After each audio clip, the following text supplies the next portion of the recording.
Does bigger always mean better? That's right, I'm talking about wattage. Let's go. Every video I see out there is a list of like the top 5 solar panels. This is the best, this is brilliant, this is great, this is amazing. And that's the pre-existing format that I've done when it comes to these solar panels. But actually, from behind the scenes, we're seeing global conflict, a huge demand on solar panels, the solar panel industry.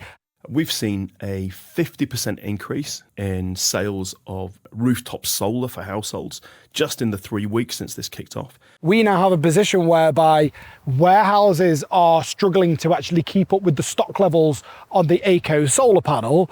So I wanted to do an actual real world comparison of, is the top of the range always the best to go for? Is that the right choice for you? Does it make the most sense from ROI? Or should you actually be looking at some of the alternative brands out there when it comes to solar panels?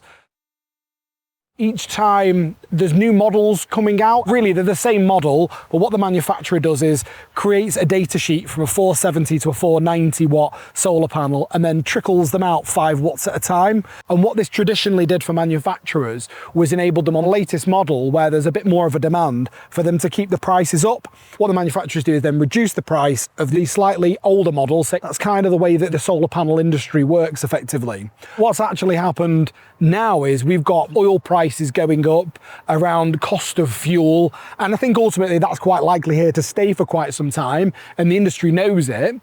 So what's happened is homeowners, businesses have gone, I'm sick and tired of paying these higher prices for my energy bills. And that's not just the UK in terms of a country. This is happening to everybody at the same time.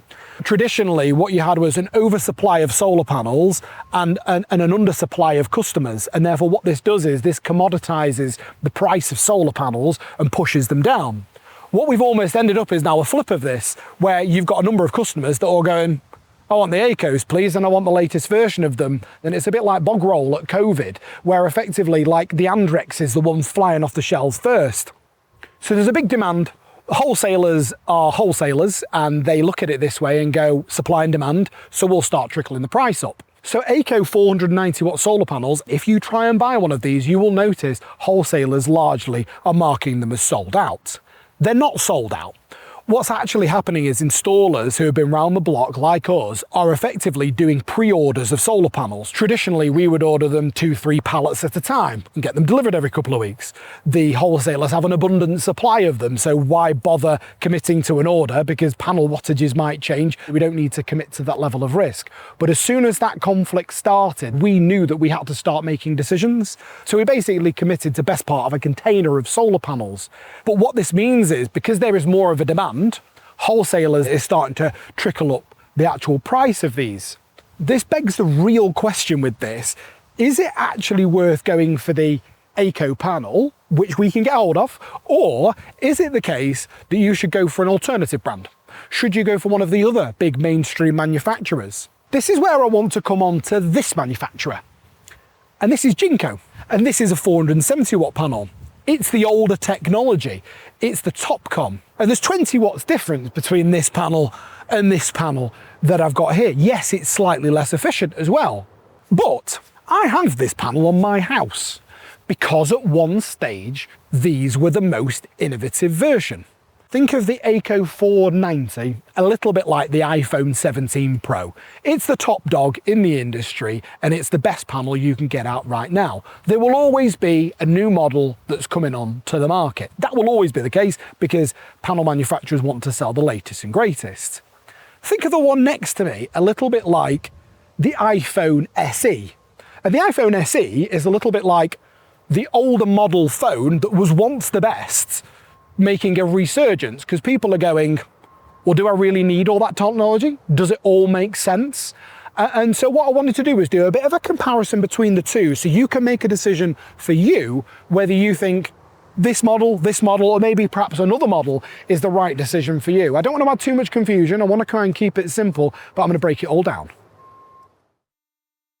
So AIKO were originally a component manufacturer for other solar manufacturers that got really, really big and decided a few years back to go and enter the market themselves. But they were innovative. they came up with the all back contact. You'll see the fact that the little buzz bar is round the back of the solar panels, so it gives it this crisp black glass finish to it. And they're very similar cell technology on this side as it is on this. So they're both N-type negatively charged silicon wafers. It's just simply the way in which they weld the buzz bar makes them look a little bit different aesthetically. If you have a quick look with this one here, there's slightly bigger gaps between the actual individual cells. It's only when you get up and close and personal, like I am with you now, that you'll actually see the little silver lines that kind of come with it. The other ones are slightly denser and closer together. And in the process of moving the buzz bar around the rear in this 490 watt panel to the left of me, they also increase the efficiency and you get a higher wattage on this side as well. So the AIKO did come out better on real world tests for shading. So if you do have that morning tree branch shade on your actual solar array, then probably spend the extra and go for the AIKO, if I'm honest. But if you've just got no shading at all on your solar panels, then you should be considering both as contenders. But that's the difference.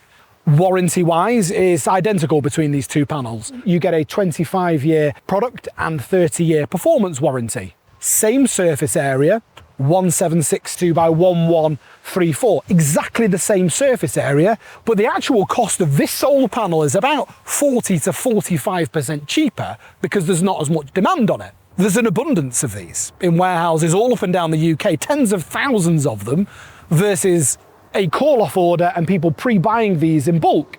And I'm not saying that don't buy the AIKO. I'm actively advocating for the fact that the majority of customers buy these. This is just to put a bit of question mark in your mind. But what does this mean for you from an installation point of view? Well, the railing cost is the same, the scaffolding cost is the same, the labour cost is the same. It's only ultimately the solar panel itself that you're working with that actually changes in terms of its price point. Everything else is identical. The margins for the business are exactly the same too.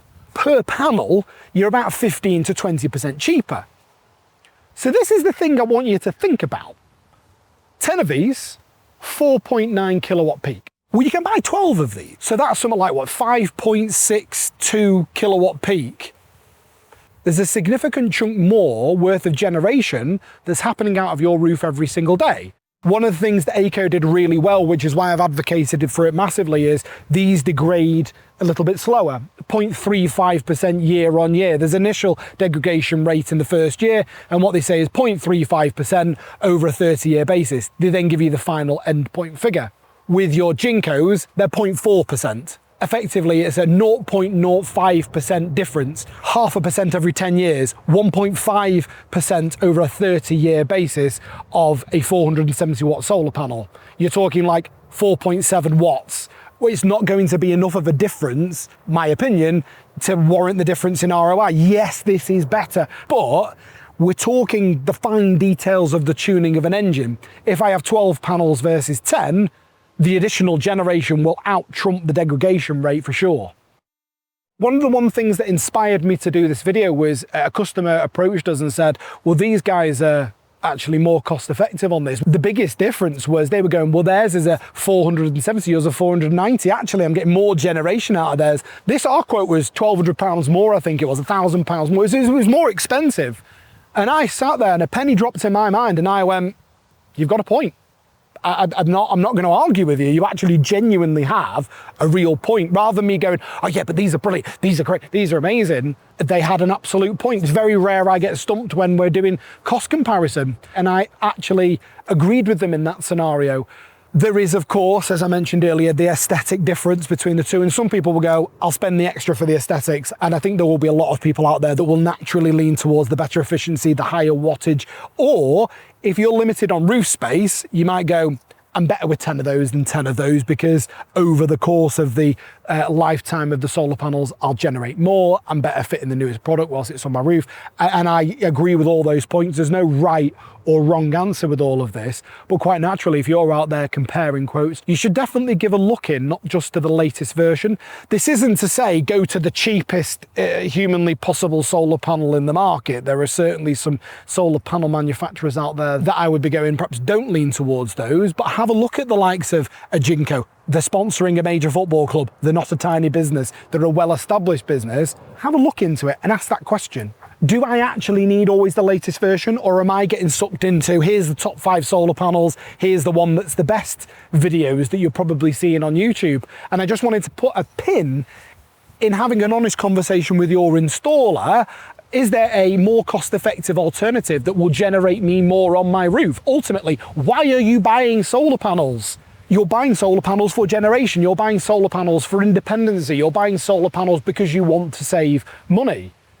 So have a look at the options that are out there in the industry. Other than that, until the next one.